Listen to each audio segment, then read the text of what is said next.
Free কোরআন reading শিক্ষা কোর্সের 6 নম্বর class. আজকের ক্লাসে আমরা শিখব 5 এবং 6 নম্বর মাখরাজ। তো চলুন কথা না বাড়িয়ে আমরা মূল ক্লাসে প্রবেশ করি। বরাবরের মতোই ক্লাস শুরু করার আগে যে দোয়াগুলো পড়ে থাকি চলুন সেগুলো পড়ে নেই। জি পড়ুন।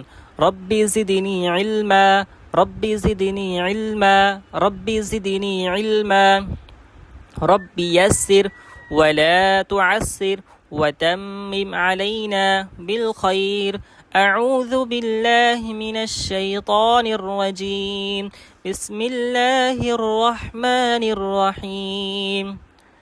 জি দেখুন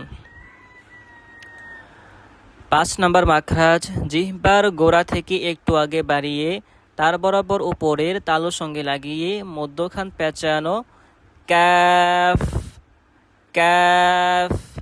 আচ্ছা, এখানে মাখরাজে কি বলা হয়েছে আমরা একটু ভালো করে বুঝি। জিহ্বার গোড়া থেকে একটু আগে বাড়িয়ে তার বরাবর উপরের তালুর সঙ্গে লাগিয়ে মধ্যখান পেঁচানো। আচ্ছা, এখানে মধ্যখান পেঁচানো কেন বলা হয়েছে?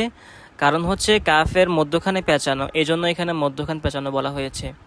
তো জিহ্বার গোড়া থেকে একটু আগে বাড়িয়ে তার বরাবর উপরে তালুর সঙ্গে লাগিয়ে কাফ উচ্চারণ করতে হবে। জি উচ্চারণ করুন, কাফ কাফ।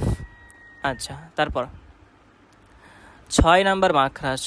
জি দেখুন 6 নম্বর মাখরাজ, জিহ্বার মধ্যখান তার বরাবর উপরের তালুর সঙ্গে লাগিয়ে জিম শিন ইয়া, জিম শিন ইয়া। আজকের ক্লাস এই পর্যন্তই। ইনশাআল্লাহ নেক্সট ক্লাসে আমরা 7 এবং 8 নম্বর মাখরাজ শিখব।